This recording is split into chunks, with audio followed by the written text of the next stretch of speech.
as the two most, to be perfectly honest, rare items in the collection, a 1788 edition of the Federalist, one of the 500 copies printed in 1788. And we also have a 1776 first edition of Smith's The Wealth of Nations. But we have a range of extraordinary works by and about American statesmen and stateswomen, up through two inscribed copies by Martin Luther King of his first two books.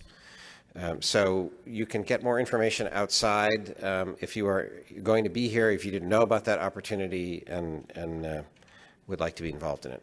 Okay, now to introduce the moderator of our panel on a civic compact for our digital age, my colleague, Assistant Professor Karen Taliaferro in the school, one of the founding faculty of the School of Civic and Economic Thought and Leadership, joining us in 2017.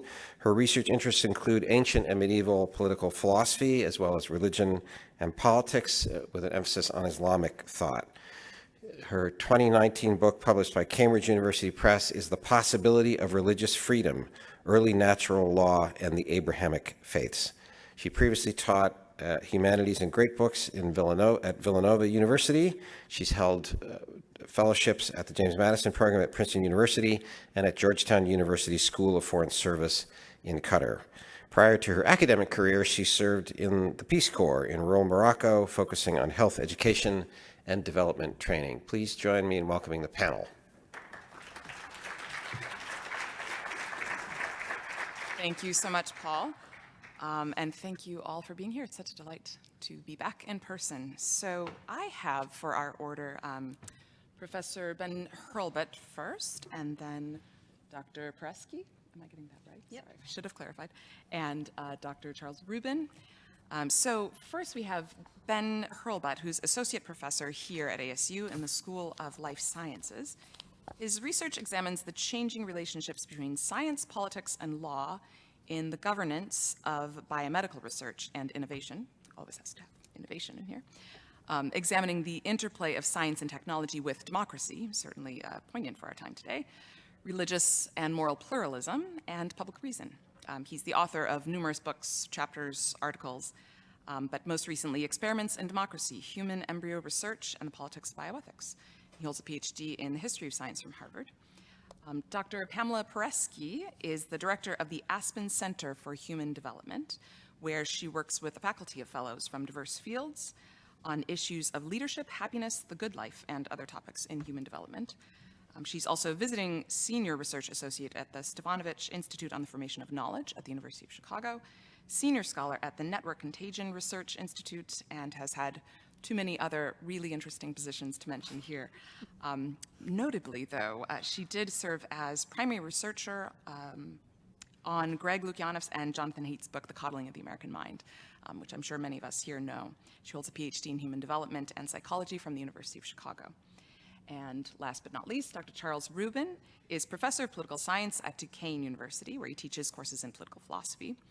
His research covers also a fascinating range of also fascinating topics, from what classic stories can tell us about biotechnology, to literature and politics, to the political theory of environmentalism and urban planning. But more recently, he's been working on emerging technologies like nanotechnology and artificial intelligence, as well as on those who believe that they will allow the redesign of humanity. So he blogs on these topics at Futurisms, and he's the author, most recently, I believe, of Eclipse of Man, Human Extinction, and the Meaning of Progress. So please welcome our panelists, and I believe Dr. Hurlbert will begin. So thank you so much, Karen, and thank you to Paul and the whole SCETL team. It's really, first of all, a great pleasure to be in a room with a whole bunch of other people, isn't it? But also a room in which ideas are being shared and debated. So thank you so much for including me. So a renewed civic compact for the digital age. I mean, that is certainly a challenge that we are facing, perhaps one of the most significant challenges that American democracy faces today. And I think it's surely beyond question that the forms of social interaction that have come with the rise of digital communications, particularly with social media, have profoundly altered life and led to fundamental changes in and strains upon democracy in particular. Perhaps no dimension of our digital lives has come to be seen as a greater threat to the foundations of our political order than the emergence of publics who seem to have an insatiable appetite for misinformation and a technological apparatus that is more than eager to feed them. This has given us post-truth politics and denialism from climate to COVID, which has sort of been profoundly visible the last couple of years. There's an easy diagnosis of what's gone wrong that has come to be widely accepted. From the mass of would-be influencers to $100 million Spotify payouts, the digital public sphere has become a hotbed of false facts served up on highly profitable social media platters, false facts that, like acid, eat through the fabric of democratic politics while threatening public health and well-being.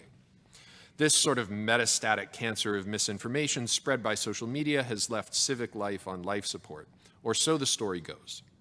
So there's certainly something to this story, and it's too complex of a story to talk about in all its dimensions, but I want to draw attention to a particular dimension of it, a kind of tacit and under-examined ideal of what robust democracy requires that's back of this story. That ideal is in effect a tacit political theory. It's a theory of politics, of political agency, that elevates the idea of good information as fundamental to the fabric of democracy because it's the prerequisite for individual rational agency.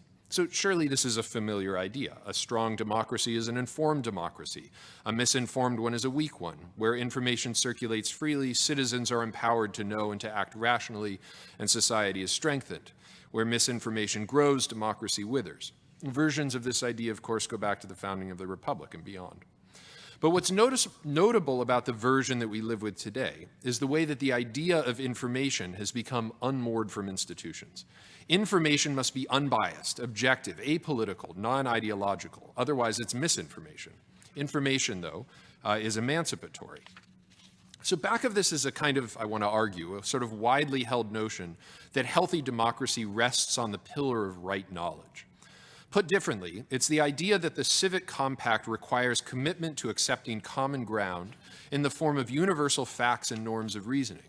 The idea that democratic disagreement is legitimate only insofar as it begins with shared truths, the facts of the matter. That is the seed, those facts are the seed of any overlapping consensus. Good faith political participation must begin with deference to the facts. Responsible citizenship means informed citizenship. But note that this is a civic compact that locates the measure of good politics beyond the reach of political institutions, whose most basic task is to give articulation to shared imaginations of the good. Note also that it simultaneously demands deference to those who are in a position to know, and pretends as though delegation and deference are natural relations, not political ones. Rule by experts is, of course, woven into the fabric of contemporary democracy. Technological regimes govern lives as powerfully as law and are similarly imbued with authority and legitimacy.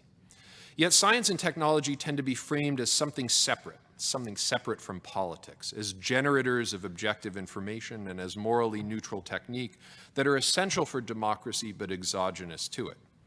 Questions of the good come in later. Science does facts so that politics can do values. Guns don't kill people, people kill people. So I want to problematize this notion of separateness. For one thing, it constructs forms of political authority that are beyond democratic accountability. More importantly, though, and this is what I kind of want to focus on, is that it encodes a kind of tacit constitutionalism, a separation of powers in which the authority to know is conceptually dissociated from the authority to rule. That absolutely matters for the way American democracy holds political authority to account, or fails to, absolutely. That sort of old problem of technocracy. But for present purposes, I want to focus on how this idea of separateness is itself woven into the fabric of the digital age. In a sense, the internet is a technological instantiation of a civic compact that idolizes information as prerequisite for democracy. So let's wind back the clock to those heady days when the internet was young. Mark Zuckerberg was still applying his programming talents to rating his female Harvard classmates' good looks. The dominant talk was of a new infrastructure for the free flow of information that would usher in a kind of golden age of democracy. As a near unanimous Supreme Court declared in Reno v. ACLU, there were two only sort of partial minor dissents. With the advent of the internet, quote, any person with a phone line, so this was in the days of dial-up, any person with a phone line can become a town crier with a voice that resonates further than it could from any soapbox, and the same individual can become a pamphleteer. In 2003, the chairman of the FCC saw on the internet the warrant for relaxing regulation and setting information free. Quote, information technology has a democratizing effect. With a low-cost computer and an internet connection, everyone has a chance to get the skinny, the real deal, to see the wizard behind the curtain. A few years later, people like Arianna Huffington were celebrating the transformative potential of citizen journalism and the associated revolutionary promise of Arab Spring. As she put it, the ability to commit acts of journalism is spreading to everyone. By then, Mark Zuckerberg had gone from socially awkward undergraduate to catalyst of democratic transformation. As a senior State Department advisor put it, quote, dictatorships are now more vulnerable than ever as disaffected citizens organize influential protest movements on Facebook and Twitter.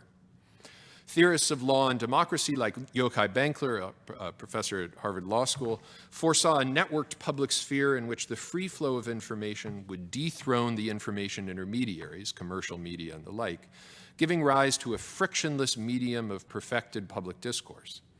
To misgivings that self-referential information enclaves might form, what Robert Putnam called cyber balkanization or cyber apartheid, which of course makes bowling alone sound great, Benkler responded that by predicting that the web would produce a kind of self-regulating, balanced marketplace of ideas. Quote, as the clusters get small enough, the obscurity of sites participating in the cluster diminishes, while the visibility of superstars remains high, forming a filtering and transmission backbone for universal uptake and local filtering. This vision, of course, didn't come from nowhere. Consider Habermasian ideal speech or Rawlsian public reason, those imagined moments of pure deliberative engagement in which rational secular consensus emerges as the kind of foundation of political order. In its early days, the internet was in effect imagined as a kind of technological infrastructure for this discourse, erasing place, class, power, and institutional constraint, an unfettered freedom to speak and to hear, a machinery for making good liberal subjects.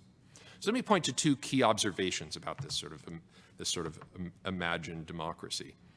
The vision of the internet, of internet information is of discourse unmoored, freed from the constraints of geography and community, institutional context and forum. I hope that wasn't for me. Barriers of entry are broken down, mediating power is diffused and displaced.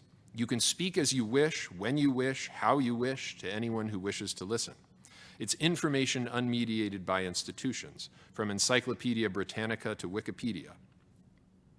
Thus, and this is the sort of key point here, what was getting imagined in the early days of the internet was not merely an expansive new arena of digital discourse, but a kind of teleology of liberty itself. Social media was going to be an emancipatory technology, and in predicting the freedoms that these technologies would enhance, freedom itself was getting reimagined, and therefore state, society, and citizenship as well. Although a lot of the emphasis on this was on the vision of the town crier and pamphleteer set free, also central to this imaginary, sort of more central, I think, was the idea of the informed citizen. Access to information would enhance liberal agency. Information makes free citizens. Free-flowing information makes freer citizens. Citizens who, by virtue of their informedness, can achieve the sort of idealized forms of deliberative reasoning that Rawls imagined. Overlapping consensus in this vision of politics is defined first and foremost by what's held in common, by, in effect, the objective information, the facts that form the kind of basis of this consensus. It becomes essential, the bedrock of public reason. You are entitled to your opinion. You are entitled to your own opinion, but not to your own facts, as the saying goes, right?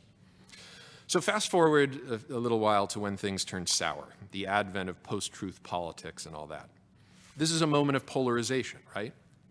But note that there is an overlapping consensus back of this polarization, namely that the machineries of misinformation have rung the funeral bells for democracy. The sense that there's a kind of perversion of truth in the pursuit of power all the way down, not by us, but by them. And of course, every us has a them. The point of disagreement then is about which are the machineries of misinformation. Lunatic white right-wing fringe, say that 5 times fast, web-based media, or the opaque technocratic enclaves of the liberal elite. All news is fake news to somebody. So what happened? Have people given up on truth? I think it's actually the opposite. They've doubled down on it, or rather on the emancipatory promise of it. Everyone is in the information game. One person's conspiracy theory is another person's enlightened knowledge. For all the talk of denialism, everyone, take note, is listening to experts. People just disagree on who the experts are, who has got the skinny, the real deal, who's revealing the wizard behind the curtain, to quote that FCC chairman again. So for a moment, and I'm going to just sort of talk in the abstract and skip the particular examples, but if people want them to be illustrated, I'm happy to.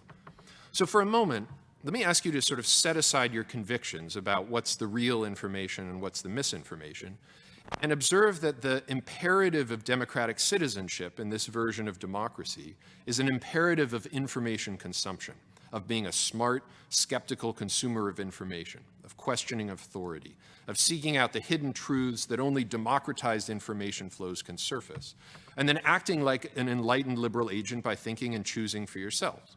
Social media is built for this, right? But how do we know what information is trustworthy to begin with? Facts are not the basis of trust. Trust is the basis for facts. Recognizing facts means deferring to the authority who speaks those facts. Unless you're omniscient, I'm not, I don't know about you, unless you're omniscient, you must rely on what others tell you, right? The water is safe to drink. The voting machines didn't malfunction. The vaccine is safe and effective. You must defer to others, not only to be informed, but to act informedly. Note that those 3 statements, voting, the water, voting machines, the vaccines, are not just statements of facts. They are declarations of legitimate political authority. Defer to the judgment of the experts into whose hands you have entrusted essential dimensions of your well-being. So clearly, rule by experts is essential. How could a good society in the contemporary world function otherwise? So the most basic, this is a dangerous thing to say in a room full of political theorists, but the most basic of sort of simple-minded question of political theory is what authorizes the few to rule the many? But we tend not to ask the symmetrical question. What authorizes the few to know for the many? We do ask, do they really know? Is their knowledge true knowledge, or is it ideology? Is their information actually misinformation? Is it science, or is it politics masquerading as science? This fixation on correctness occludes the politics of delegation that is back of the kind of conditions of possibility for public correctness in the first place. The institutional arrangements whereby the few are empowered to know for the many. The ways that authorization, and thus the knowledge that it generates, are tethered to democratic modalities for imagining and acting a good society. The idea of information occludes this. It untethers expert knowledge from the particular socio-political conditions that lead it to be recognized as expert knowledge, what's been called civic epistemologies. The seduction of the internet age was that digital media was a kind of infrastructure for untethered democratic or democratized information, and thus for informed democracy. Information would set us free. Again, I think we haven't abandoned that idea, we've doubled down on it. What we have abandoned, or at least attenuated pretty profoundly, is a civic compact, or an explicit civic compact, in which the authority to know is recognized as coupled to, and therefore held to account alongside, the authority to rule. The call to follow the science over recent years is intended as a demand by those who speak it, intended as a kind of demand that citizens be good consumers of information. Right information in, right action out, right? Recognize who knows best and then defer to that knowledge. But back of this is a notion that correct knowledge demands democratic deference rather than the other way around. But I think if one looks at the call to follow the science in context, it's actually better understood as a kind of desperate call to renew an attenuated social compact, to reconstitute a we in the face of disastrous division that's literally killing people, right? But it is, I think, a self-defeating aspiration because it imagines a polity bound together by mere shared facts. It's a civic compact purged of politics. This move seeks to conjure political consensus by escaping politics, by reaching into a zone of authority that is supposed to be sui generis, above and outside of politics, transcending it. If only the misinformation could be purged and the information made to govern, functioning democracy would be restored. Again, although the follow the science slogan may live mostly on the left, information idolatry of the sort that I'm describing, I think, is generally shared. The terms of debate across the board are in the idiom of epistemic skepticism. The infinite regress that comes with responding to every answer with another question, how do I know that you really know, is what sort of puts us in this position. So let me wrap up by just briefly returning to social media. It's easy to tell a technological determinist story about the destruction of the public sphere by the Twitter sphere. Note that the promises of Liberty 2.0 2 decades ago were equally determinist. They were going to bring about this transformation of democracy. So this determinist story has many problems. But one is that it presents a task of democratic renewal as a matter of technological regulation or innovation, whether by policing the platforms to suppress the falsehoods or proliferating them to give voice to suppressed truths. Either way, that's just kneeling again before the information idol, praying that it delivers us from division and distrust. Rather, we must recognize that the forms of knowledge, of facts, of information that matter to politics and policy are always already political. They're informed by prior judgments about what is important to citizens' lives, and they do and should reflect norms of credibility, authority, and deference. Renewing the Civic Compact, therefore, means building means for technical analysis and democratic deliberation that can proceed in conjunction. It means treating resistant publics not as willfully ignorant, but as engaged in forms of democratic disagreement that demand acknowledgement and engagement.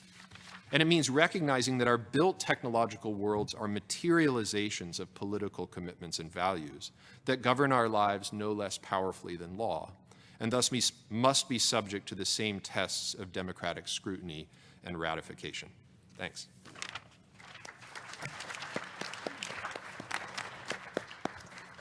Thank you very much, Dr. Hurlbert and Dr. Pamela Presky.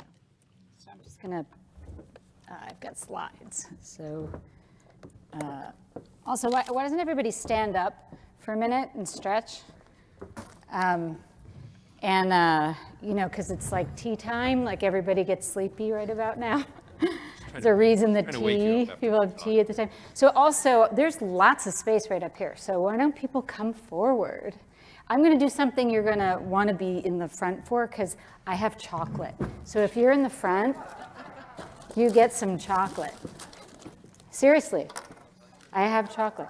So also, I need a couple of volunteers. So this is going to be very different, you know, like not what you're used to for an academic thing. So come up here. Will you be a volunteer? All right, here, take some of these and distribute to people who are not up front. But if you're up front, you get more. So can I get another volunteer to come bring some no, a kid. I would like a student, not a kid. Sorry, not a kid. I'm just so old, everybody's like a kid. Okay, good, thank you. Can you send them that way and let me give you, thank you. Here you go. And then come back for some more for yourself. Okay, so do we have that, do we have my slides up? No. Can we get the first slide up? There we go. Okay, good. All right, so now I have to get it up here myself. So I want to talk about how social media and our life online has changed the relationships between people from sort of an understanding of friendship to one of allies. And so I want to take us on I'm going to see if this works. No, so I'm going to have you do the advancing. Thank you. So just go to the next slide. Thanks. So we're going to take a trip down memory lane. How many of you, raise your hand if you remember middle school? Okay, good. Now, raise your hand if 7th grade was your favorite year. See, like we all have this experience, like nobody's favorite year. And I need more people to come bring these to some people because we're going to need some more of these out there. Some sugar. Okay, great. Thank you. All right, great. At some point, I'm just going to throw them to you. All right, so let's go to the next slide. Yeah, that's the unhappy middle school slide. So let's go to the next slide. No, give them away, please. They don't want them. We'll just put them on tables, okay? Thanks. So this is Natalie. This is this little head here. Oh, by the way, Tim Urban, who is a fabulous illustrationist and artist and thinker, is letting me use his illustrations for this. So thanks to Tim Urban. So this head is Natalie Hampton. I'm going to tell you Natalie Hampton's story. I interviewed her years ago when she was in high school. And what she told me was when she was in 7th grade, she started a new school where she didn't know anybody. And on her first day, every time she tried to sit at a lunch table, the kids would tell her, you can go to the next slide, they would say, you can't sit with us. So if you remember middle school, it's what she called social death, to sit alone at lunch in middle school. So right away, she was marked as a social outcast. Nobody wanted to be her friend. Nobody wanted her to eat at their table. Eventually, a teacher let her eat alone in a classroom, so she didn't have to suffer the humiliation of being seen eating alone. And if you can read about her story, I've written about her, other people have written about her. Suffice it to say, she was bullied for 2 years and had no friends at school. And just to crush any hope that she might have possibly had of making any friends, we can go to the next slide. Kids used to say to her, you'll never have any friends. And she never did. At that school, she never had friends. But in 9th grade, she went to a new school. And on her first day, she made a friend. And after that, she made more friends. And then eventually, she was inviting lonely-looking kids to come and sit at her table. We can go to the next slide. She eventually created an app called Sit With Us, which is an anti-bullying app that helps kids find a place to sit at lunch.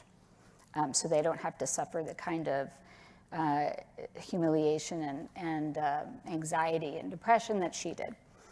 Now, why do I tell you this? Why do I tell you a story about middle school and Natalie's story? Because childhood shapes us in different ways. The ways in which we interpret our experiences in childhood shapes our schema, or how we think about ourselves, how we think about life, and how we think about others. It's also a rehearsal for adulthood. We learn how to behave as adults from the experiences we have as children.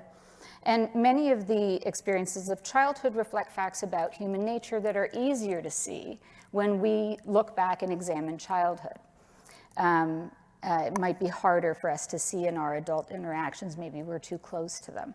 And finally, we can understand the architecture of the social media environment and the ethos of social media by examining the social structure of middle school. We can go to the next slide. Thank you. So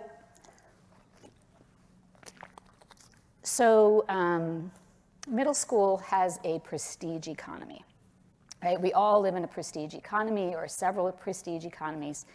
Every group or society values certain things differently, offers prestige for different things, and these play out on social media too. I'm going to talk about three principles that I think are concepts that are easy to see in middle school. Moral or social pollution, which in middle school is cooties, right? and the concept of social currency, and the difference between allies and friends. So who remembers cooties? Great. Come get some coins. All right, this is our social currency here. Where you just distribute this. Raise your hand if you remember cooties. Excellent, you get coins. Now somebody tell me how it works. How does cooties work? Who's gonna, can somebody tell me, just shout. Somebody touches you, you get cooties too. Right, so somebody has cooties, and if that person with cooties touches you, you get cooties too, right? So it's like a virus, right? It's just like COVID. So, and you have to take all the same precautions, right? If you touch somebody who has cooties, you have to wash your hands. If you get too close to somebody who has cooties, you catch it, so you have to socially distance, right? You have to be socially distant from people with cooties. Right, so this is a particular kind of cruelty that we practice in middle school so that we can do it in adulthood. So let's look at, oh, here it is, the effects of it in adulthood. We see it in tribalism, right? In our us versus them conception. Guilt by association is cooties. In either the adjacency issue is cooties. Unwillingness to debate somebody, you don't want to share a platform with them because then you would be too close. You would catch their cooties. So let's go to the next slide. So let's take our understanding of social pollution back to middle school and use the lens of a prestige economy, right? Let's talk about, let's go to the next slide. Some things that bestow prestige on campus are what? Somebody just yell it out. What kinds of things do you get prestige for on campus? Having a car. All right, cool. What else? Clothes. All right. And if you're a professor, publications and, all kinds of other stuff bestow prestige. So for the purposes of our discussion, we're going to call the social currency, let's go to the next slide, prestige coin. Okay? Prestige coin is something that you want a lot of and requires an audience. Let's go to the next slide. Because we're performers, right? And on social media, we are particularly performing. We have prestige from follower count, from retweets, from mentions. And the real point of any interaction on social media is the audience reaction, right? To gain status and prestige from the things that you perform on social media. So now let's go to the next slide. Okay, middle school is the same thing. The real purpose of an interaction, especially a bullying interaction in middle school, is for the effect it has on the audience. So bullying is not an effort to torture an individual. It's actually an effort to gain prestige by what happens in the audience. All right, I'm going to have to go quickly through the next slides. So we have to always calculate what the incentive is. When we see somebody bullying, let's go to the next slide. What's the risk-reward calculation? So if we invest with the bully, in other words, throw in and do what the bully is doing, it's low risk and high reward because bullies have prestige and they target people who don't. So I'm going to show you this. This is the prototypical example of social media bullying, the sort of first cancellation. This is Justine Sacco. She got on a plane after tweeting a dumb joke, and then by the time she landed, she was a hashtag, and within 24 hours, she was fired. Let's go to the next slide. So the reward for piling on, there's social reward, which is prestige, and then there's the emotional reward, the dopamine. And this is what Paul Bloom calls harmless torturers, right? Each person does something that's harmless, the one tweet, but all together, everybody is mobbing someone, and it's experienced as a torture. In real life, it's easier to see the effect on a person. So the more common response is not to actually pile on. Let's go to the next slide. But to save the prestige coin, right? To just keep quiet, to disappear, to not get involved. That's low risk, low reward. So let's go to the next slide. Trent Colbert is a recent example of this. He's a law school student at Yale. He sent an email. You can read it here. He used some lingo, trap house, and talked about the food, chicken, and blah, blah, blah. Anyway, that went very fast, didn't it? But anyway, he got 9 complaints of discrimination and harassment, and he was publicly castigated on GroupMe, a social media chat platform. Nobody spoke to him privately. Nobody said to him, I didn't like that, there was something wrong with that, I found that offensive. They just reported him and then started talking about him.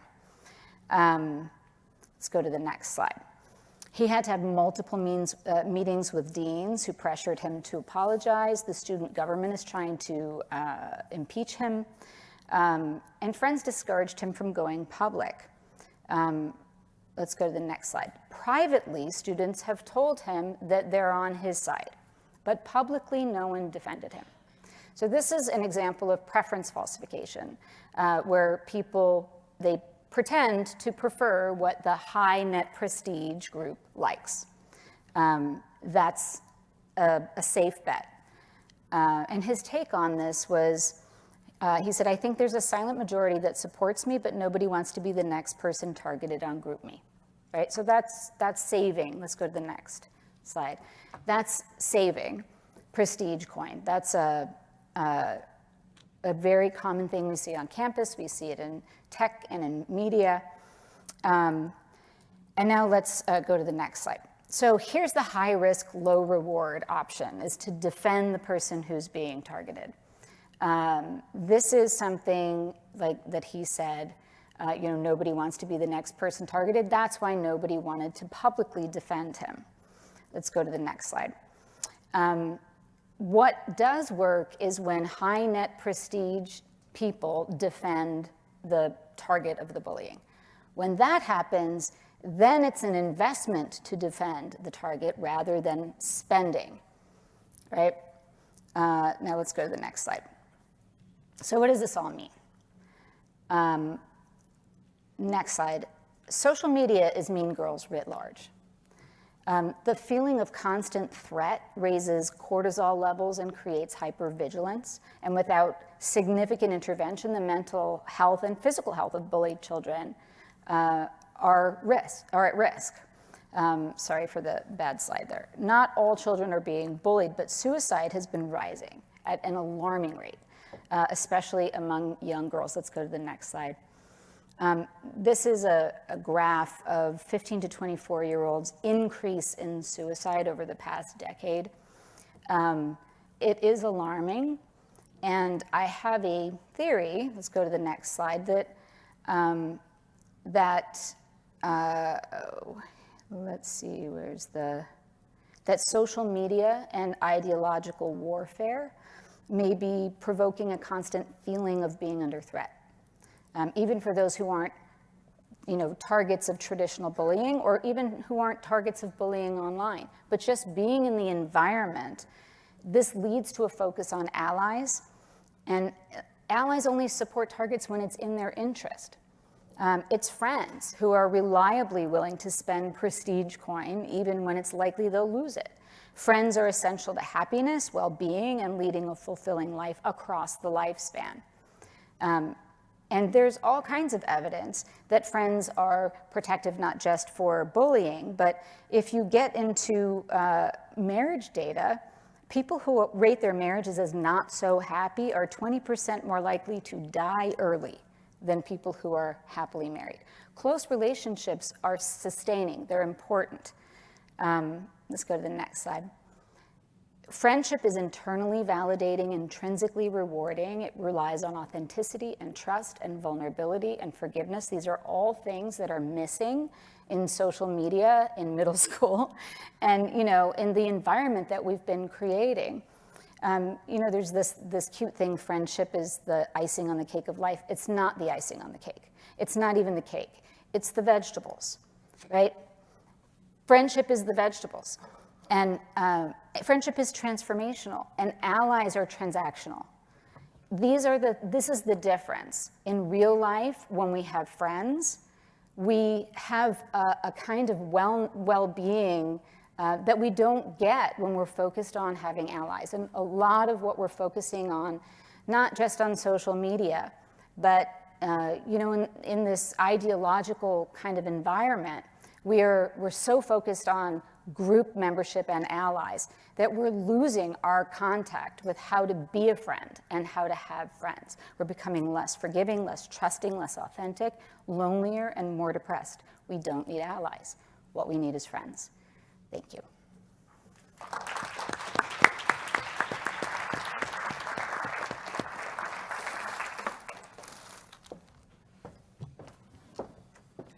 Sorry, I'm digesting all of that so much I forgot I'm the moderator here. Dr. Charlie Rubin will give, now for something entirely different. Now back to our regularly scheduled programming. Thank you so much. Thank you to Carol and to Paul for inviting me. There's so much good in itself to be at a conference like this, but also it gets me out of a few days of Pittsburgh winter, so I'm particularly grateful. So my paper is going to suggest how even at the cutting edge of human technological achievement, we can't escape the need for virtue, but you're going to have to wait for it. The routinization and commercialization of manned space operations have been a goal of American public policy going back to the Nixon administration. We are now seeing some of the major fruits of that effort in what is called, usually derisively, the billionaires' space race. It probably goes without saying at this moment in our history that this success is not universally celebrated. While the exploration and exploitation of space can hardly be anything more than a very modest contributing cause to our political divisions today, if that, it has certainly served as one more arena in which such divisions have played out. The phrase billionaires' space race is applied to recent efforts by Virgin Galactic, Sir Richard Branson, and Jeff Bezos's Blue Origin to establish a space tourism industry. A great deal of commentary was occasioned by the closely timed first commercial use of their space launch systems last year, when both billionaires were on the flights. But Elon Musk, with his company SpaceX, is also in the race.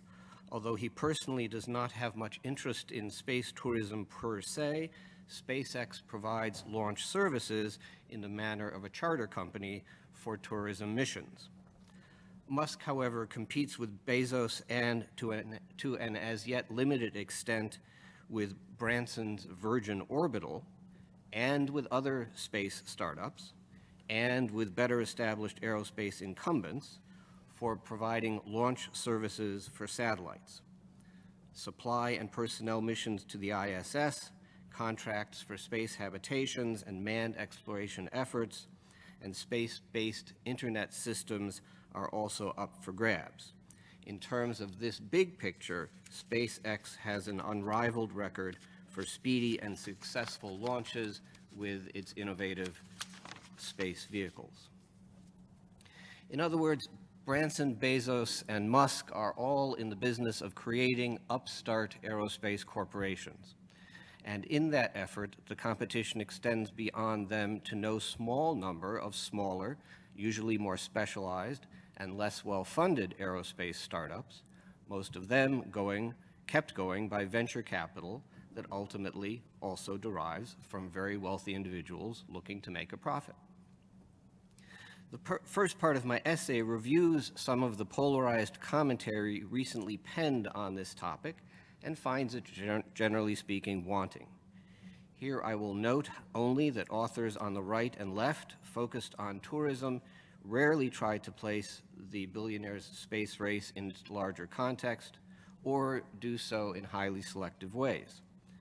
What usually goes unremarked is that both sides, actually, of the pros and the cons are talking like progressives. The idea floated by one author that anti-space progressives are, quote, against progress, unquote, and that somehow is a great irony, misses the point. Unless we want to say that any and all change is progress, what is at play is what counts as change for the better.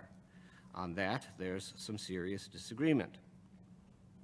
So discussion is often conducted with blinders when it comes to the actual normative issues at stake in this billionaire space race.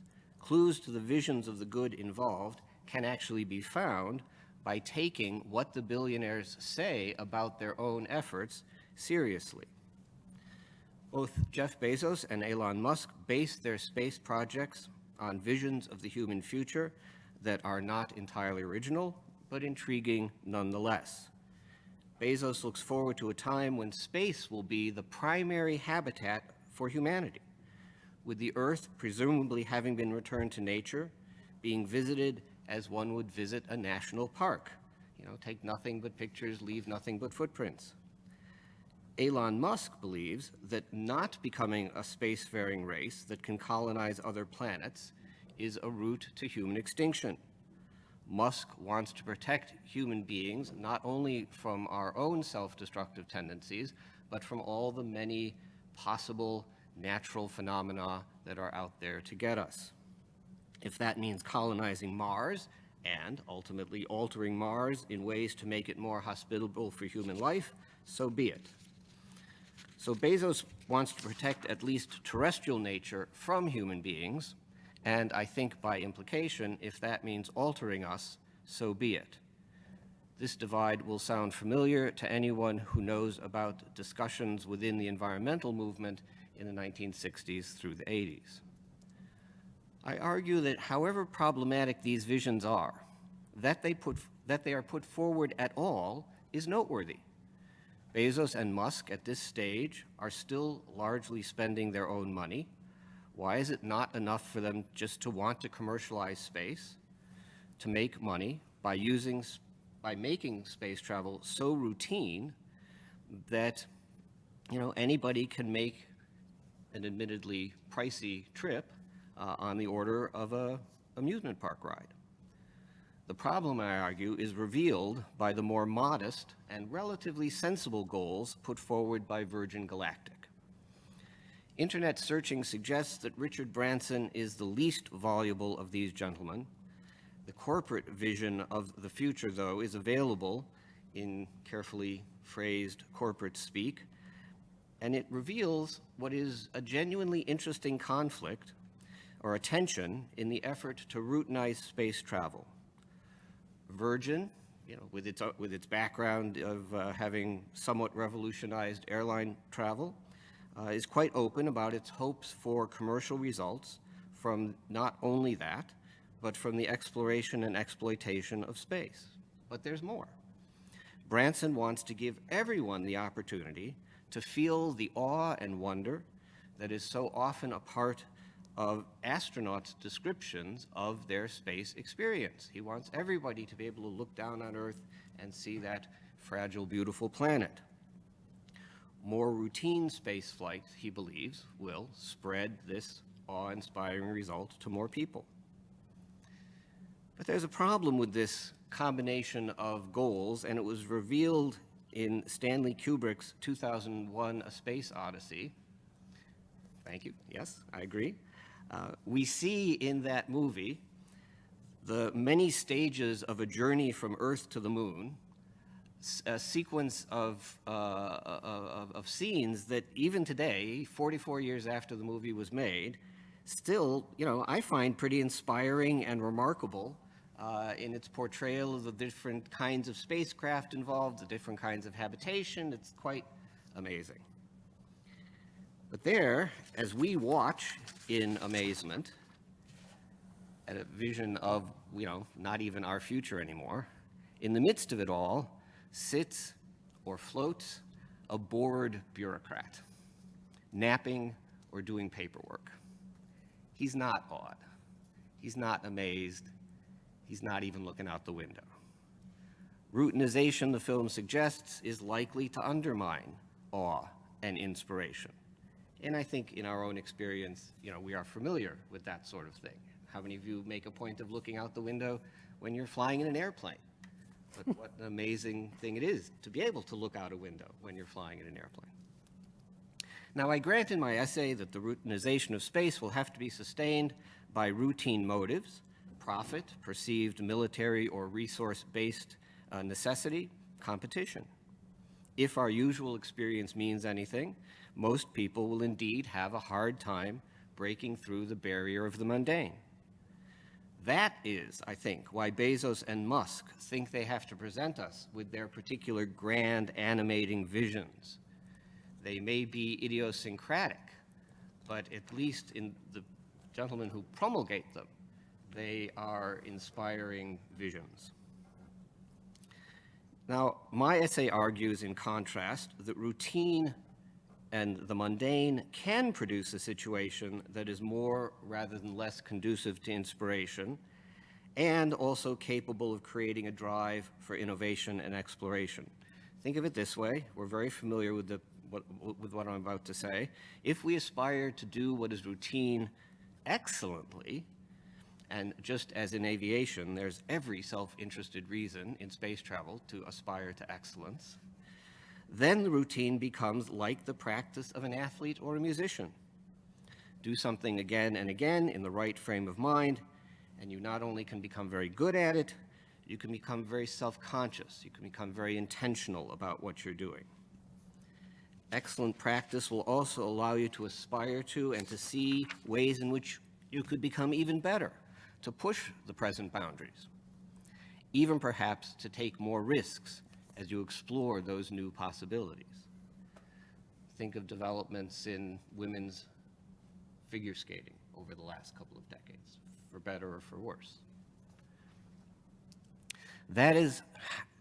So that's a world where routine, pursued with the goal of excellence, produces innovation and exploration just of the sort that a spacefaring civilization would need. And all this, again, is only encouraged by the hostility of the space environment itself. So routinization actually can create conditions for inspiration, for exploration, for risk-taking, and innovation. This is an outlook that it seems to me will help continue to justify a human presence in space in the face of ever more capable robot explorers. But it applies to the people who are actually engaged in the work. What about the rest of us? What's going to give us inspiration? Well, again, the answer is very familiar to us, right? The example of sports shows that even people who are not capable of a given excellent practice can admire it and can be inspired by it. Thus, it doesn't really require that we all be able to play basketball like NBA players, right? But we can all enjoy watching, well, I say we, I actually don't follow basketball, but we can all enjoy watching whatever sport we watch because we are capable of appreciating the capacities, the disciplines, the abilities, even if we don't share them. This applies, it seems to me, to voyages of discovery as much as it applies to sports. You know, once upon a time, people waited anxiously for the book to come out telling them about the latest Antarctic exploration, right? Those books themselves, soon they had to include pictures, words weren't enough, right? Then there was film, and now there's IMAX, right? And then there's going to be VR. Well, you know, each of them may have their own advantages and disadvantages, but, you know, we can be inspired without participating. I mean, I like the latest Hubble telescope pictures as much or more than anybody, even knowing that they're false color, right? The pictures of Mars where they exaggerate the topographies, you know, I still love them. But it's going to be a story like the story of Apollo 13, a story of hardship and teamwork and ingenuity, if I may borrow the phrase, the thrill of victory and defeat. That's going to recruit people with the right stuff to go into space, and that's going to create a society which is willing to support those efforts. Now, public support for private space programs is not that important as when the effort is taxpayer funded, but eventually Musk and Bezos and Branson, if they succeed, will operate their enterprise like traditional aerospace enterprises, which is to say with a large portion of public money going towards it. And even if that were not true, it seems to me anyway, I say this in great trepidation with the business school looming over us here, you know, I think a business can't operate in complete disregard of the climate of opinion that surrounds it. With respect to cultivating that climate, I think we had best admit that in the wonderful phrase of Peter Lawler, we are stuck with virtue. This can't be the kind of virtue that once sustained centuries-long efforts to build cathedrals, as useful as that might be for multi-generational space travel. But neither is it the kind of virtue that is confined to making a quick and easy profit, nor is it the deicide virtue, to use his phrase, that J.B.S. Haldane ascribes to the scientist and to Daedalus in his essay by that name. Supporting excellent practice in space will require virtues like intelligence, curiosity, pluck, dedication, resourcefulness, sacrifice, inventiveness, courage, affability, humility. Such virtues go along with a certain individual toughness, but they also promote common action. They are practical by necessity, but part of their usefulness turns on the acquisition of useless knowledge. In today's world, they appear progressive because they will push the boundaries of the possible, but conservative for being human virtues, building a human future. Some of our billionaires seem to have conflicted ideas about the possibility and desirability of a human future. It would be a good thing if at least their efforts to get into space helped keep their feet on the ground, but that's for another day. Thank you.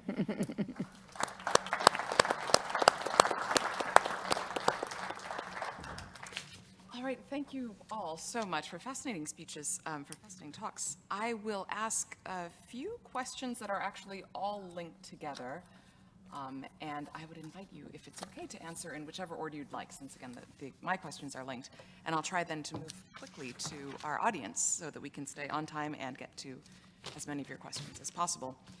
So it seems to me that underlying all of these talks is the question of what is technology for. I'm going to go in reverse order, actually. So, Charlie, your talk seems to say technology perhaps should be for the sake of, or at least this particular technology, right, should be for the sake of promoting a sense of wonder and awe, right, for sort of boosting that which is humane, right? And that at least 2 of the 3 billionaires have confused it, and they think that it should be utilitarian only, even if there will also be, asteroid mining and whatnot. There can be utilitarian purposes, but that perhaps fundamentally its real value is in inspiring awe and wonder. But I don't know that Carol fully understood my Luddite impulses when she put me on this panel. So I'm still not quite sold. It seems to me that the analogy with the airplane window might actually be the more apt one than the analogy with the athlete or musician. So I play the flute. When I watch a flautist give a great performance, I am inspired, and I'm inspired to work harder, right, at my own musicianship. I do nothing remotely close to operating a rocket. I don't know that I would be talking about some sort of space vehicle, yes? And I never will, right? And most people never will.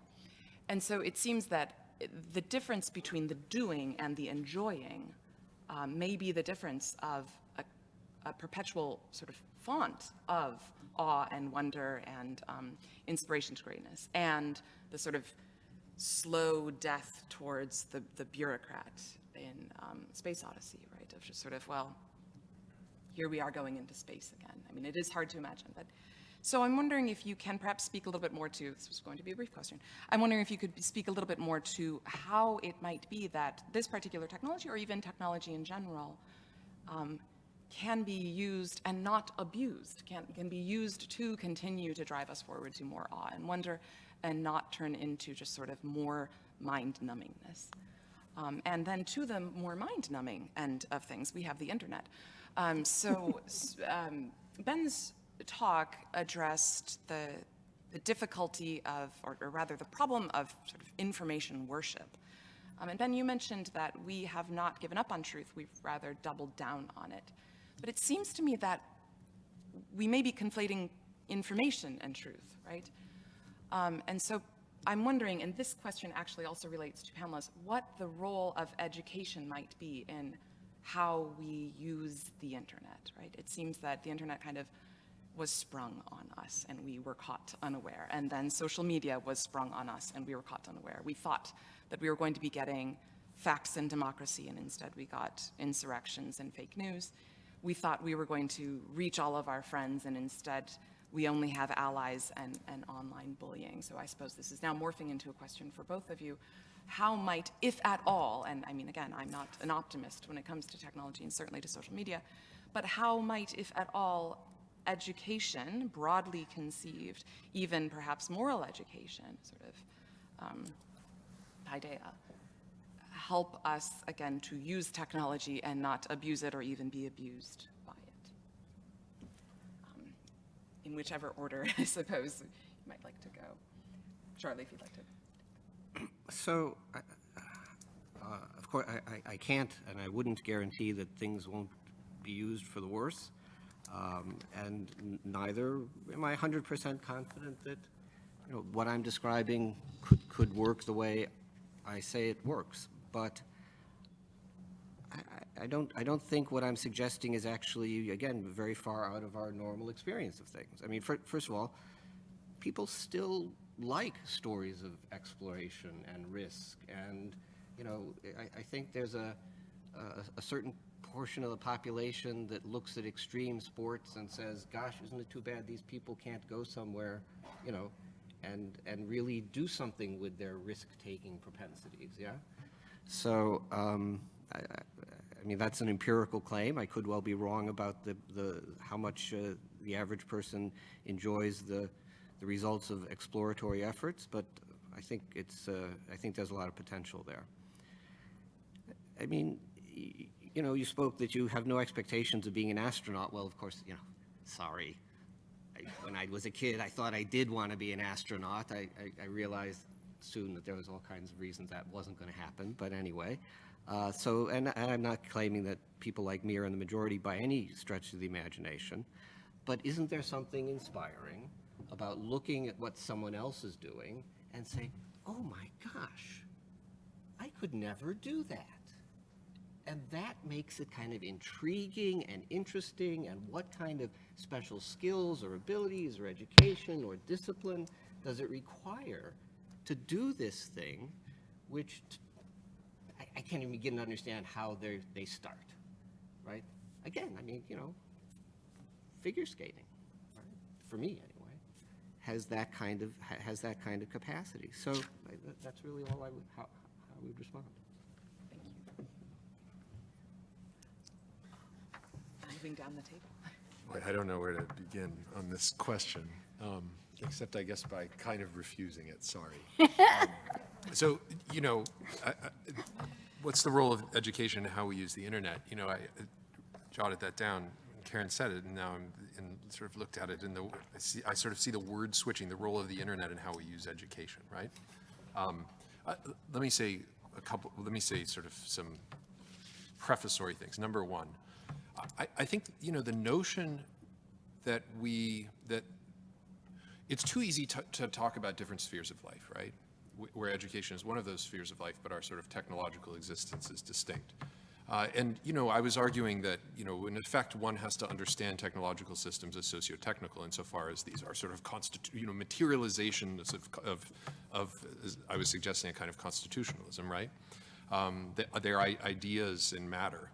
But the matter matters in the domains of ideas because we inhabit it, right? And not in a deterministic mode, but, in the sense that, aspiration and meaning is built into it, and the kind of cultivation of selves that come along with inhabiting those technological milieus, I think the sort of questions of education, of formation, and of virtue are just absolutely central, both as, I think this whole panel has said in one way or another. And yet,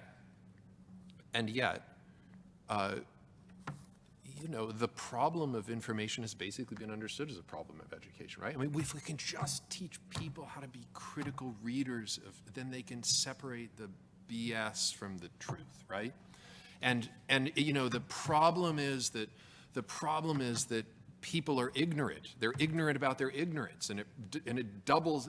It's ignorance squared because they render themselves even more ignorant by filling themselves with misinformation. And if we can just educate them, then they'll know, right? Yeah, that presumes, like the whole story I was trying to tell, presumes that we know where to begin in order to get to the right endpoint, right? But it seems to me, if one understands the project of civic life as an aspirational but forever incomplete project, in which what its telos is itself, a kind of essentially contested question, where essential contestation of that question is part of the telos, then, I think that invoking education is actually, in a funny way, attenuates our grasp of the challenges that we face. Okay, so I'm going to bring up this example, I think, at my peril here. But I don't know if people have been following the controversy that's been unfolding at Harvard over the last couple of weeks around sort of allegations of sexual harassment against a faculty member in the anthropology department. And there was an open letter was written by a number of the faculty, and there was a massive pushback in the Twitter sphere about this and so on. So, it's basically seventh grade as Pamela presented it, except amongst, the sort of most, in the place in which the prestige coins are highly concentrated to begin with, let's put it that way. And, one of the things that has been, without making any kind of judgment about whether there is credibility or not to those claims, one of the things that's been very striking to me about this is how certain the people participating in this controversy are about the rightness of the position that they're taking on basically the veracity of the claims and everything that follows from it.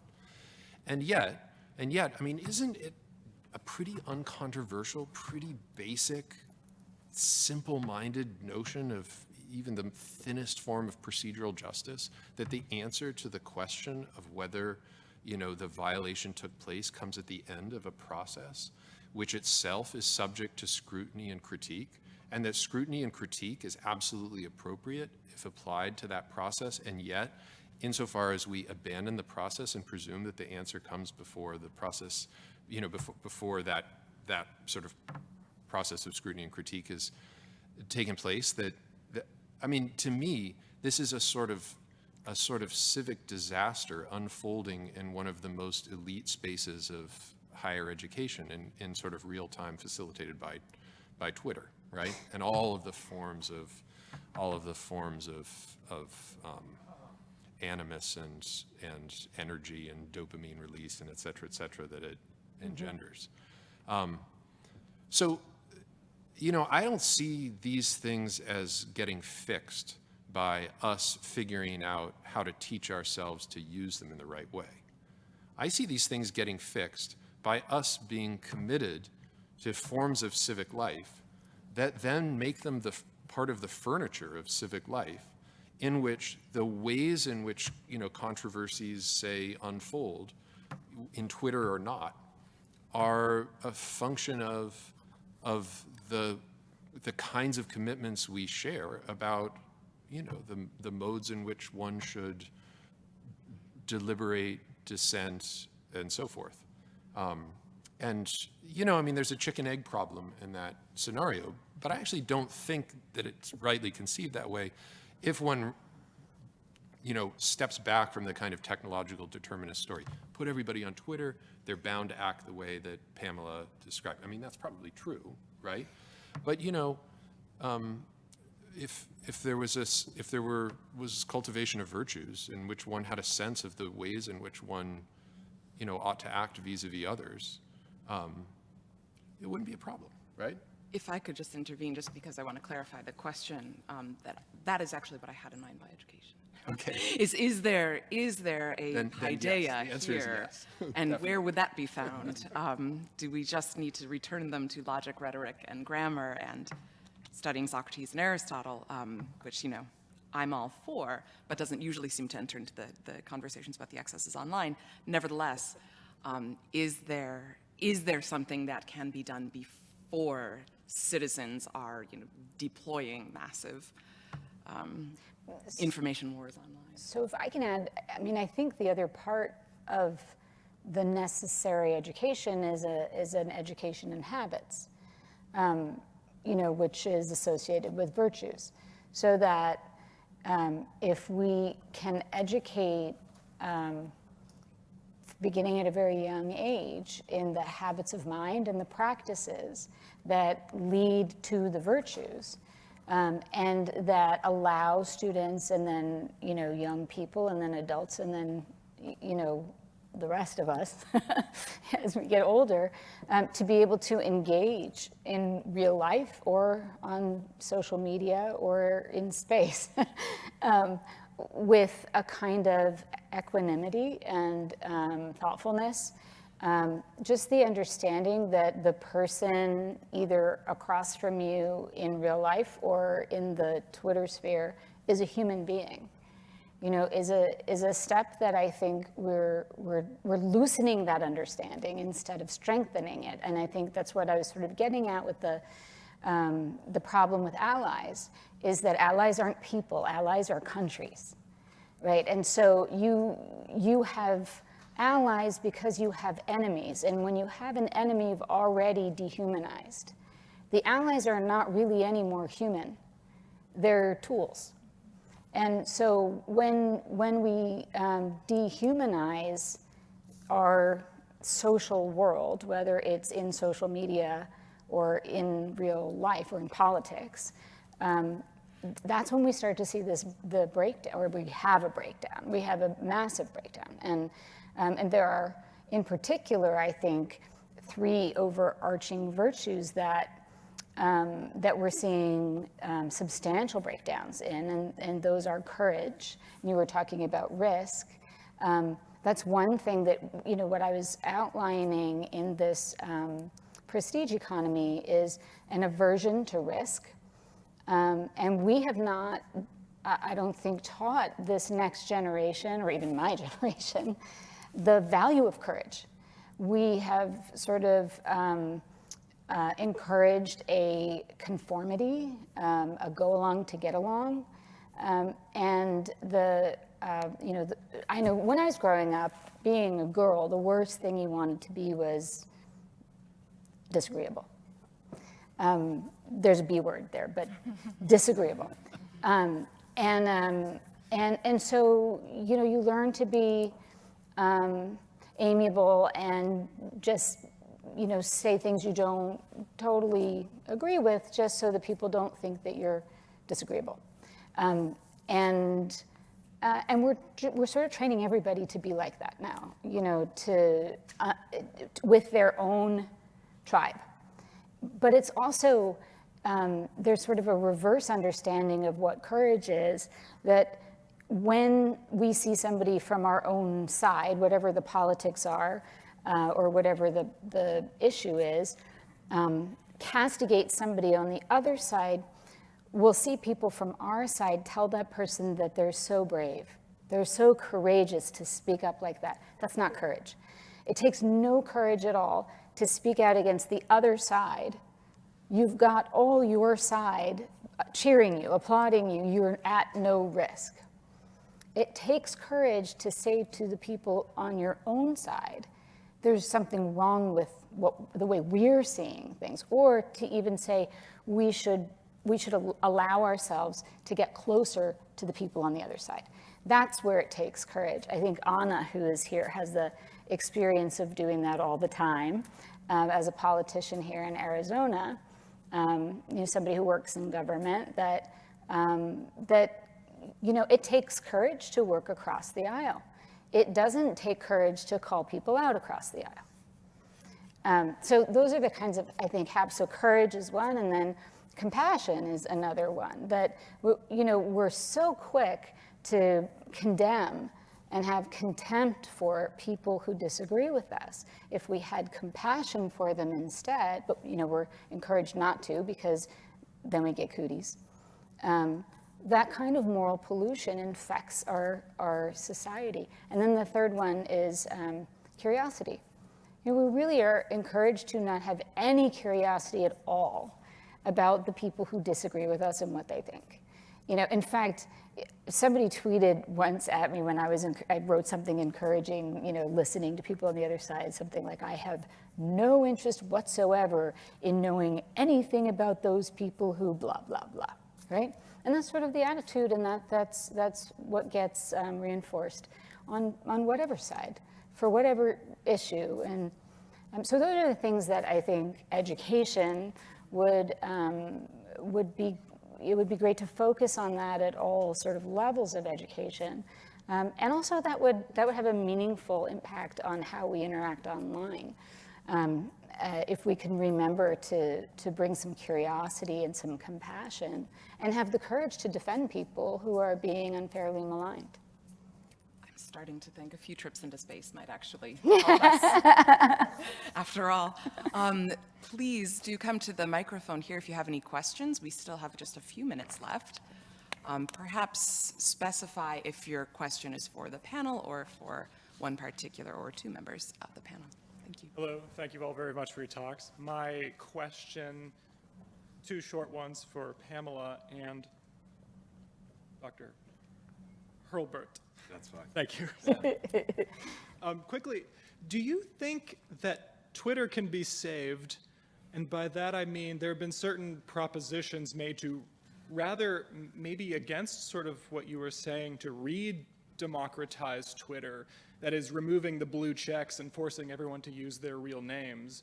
So is Twitter sort of a hopeless place forever and we need to move on from it, or can it be part of the furniture?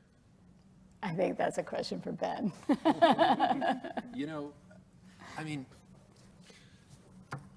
One of the things I've been doing the last few years is a kind of large-scale cross-national comparative project of political responses to COVID. And one of the things that is, I haven't looked sort of systematically at how social media is figured in this, because it's but one of the things that is striking is how, the kind of phenomena that I was describing, both in terms of the sort of imagination of perfected politics and the kinds of problems that have come to be associated with it, are parochial. They're ours. They're American, right? And, social media, we imagine a techno fix to the techno problem, but the techno problem is our techno problem. And so the techno fix is also specific to us, but we imagine it as technological, right?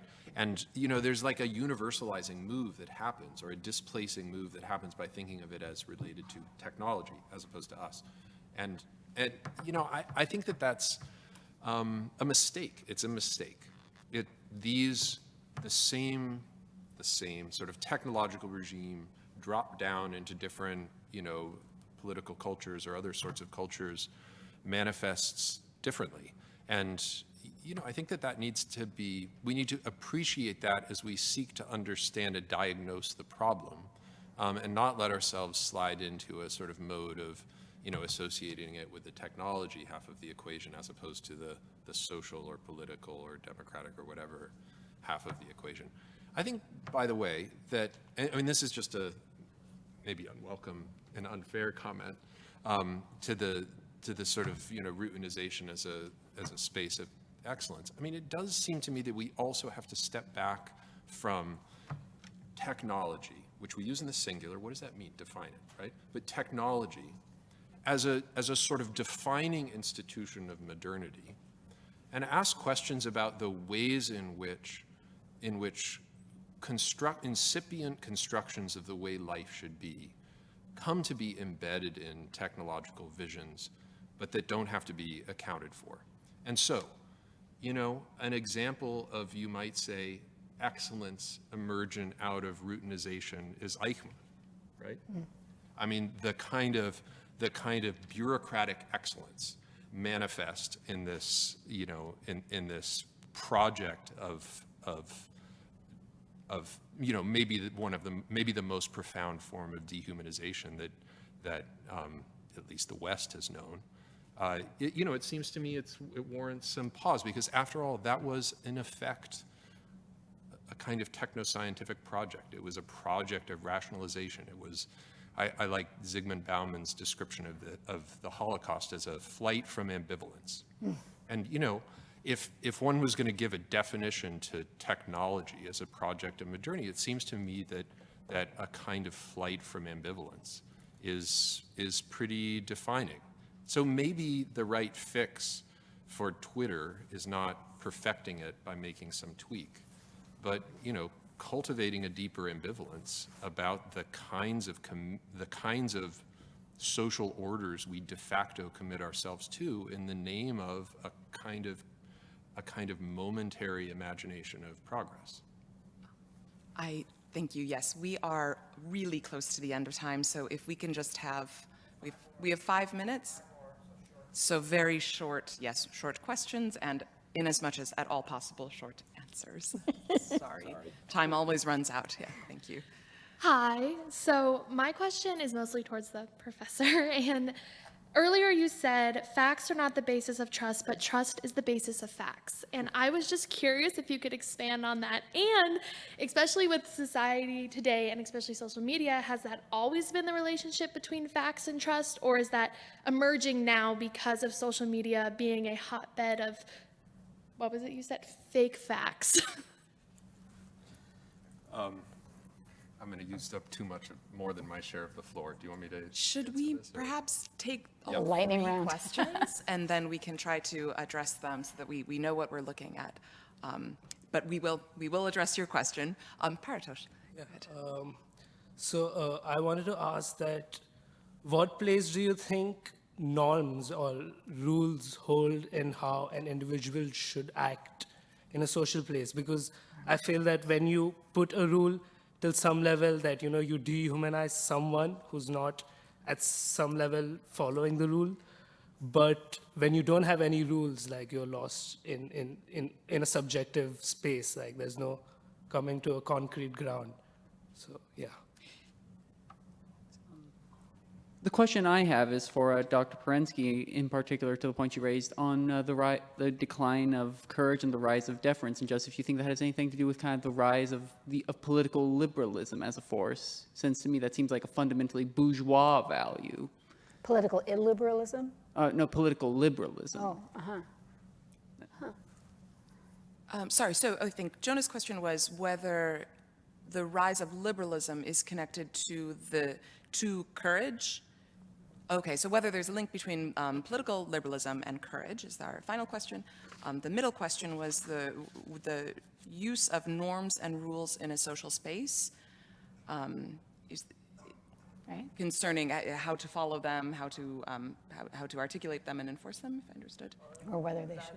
I mean, what place do they really hold in a system, rather than how to follow them, rather than if they have any concrete ground at all, or if there's like some common relationship between introspection or finding your own thing. Oh, okay.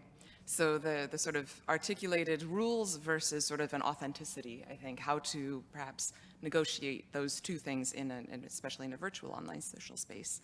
And then the young lady's first question was this relationship between trust and facts. And is trust the basis of facts? Has that always been the case, or is it only especially true now in our odd online world that we live in? And I'm confident that at least some of those were for Dr. Hurlbert, and then the final one was for Dr. Presky, and I think anything about space should also be inserted in here. There's always space. Do you want to take? No, why don't you start? Okay, so let me try to do this really quickly.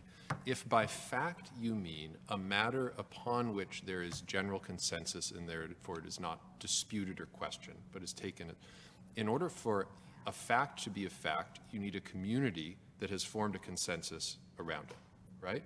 And my field of science and technology studies is sort of, you know, the kind of basic project in science, in at least one major domain of science and technology studies, was to try to make sense of how that happens. Because you can say, well, it's a fact because that's the way things are.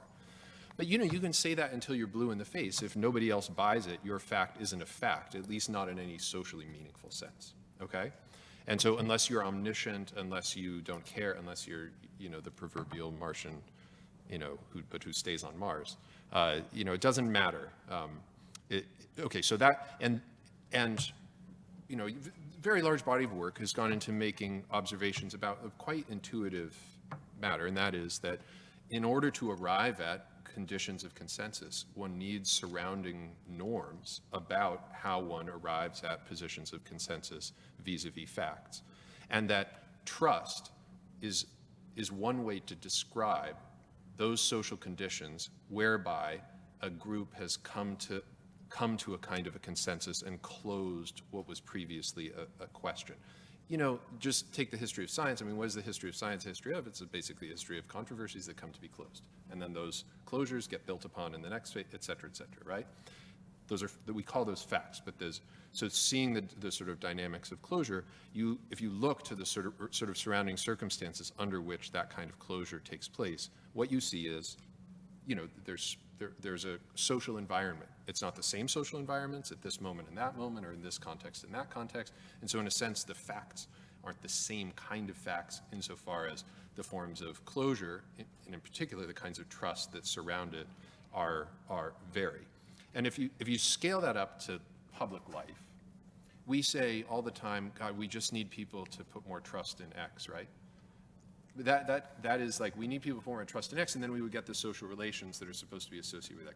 It's exactly backwards. I'm afraid we really are just about at time. So Sorry. maybe, Dr. Presky, if you had a final word, perhaps to... Well, I think, you know, maybe to tie this together, also in talking about the issue at Harvard about certitude, that this is a closed group of people who are quite sure that everyone should trust them. And this is the sort of thing that's replicated over and over, that there are groups of people who say, trust us, and groups of people who say, you're them. And that's sort of the crux of the problem. And so, you know, then, you know, alternate facts appear. Anyway, so I think that the thing to answer about that last question about, now I've just lost my train of thought. Yeah, liberalism. I think that the project that we're all undertaking here together is a project that has to do with sort of identifying what, not just the theory of liberalism, but what each one of us can do ourselves.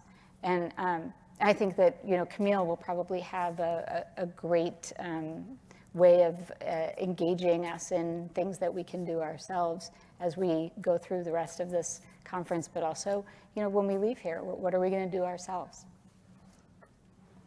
Thank you to the panel.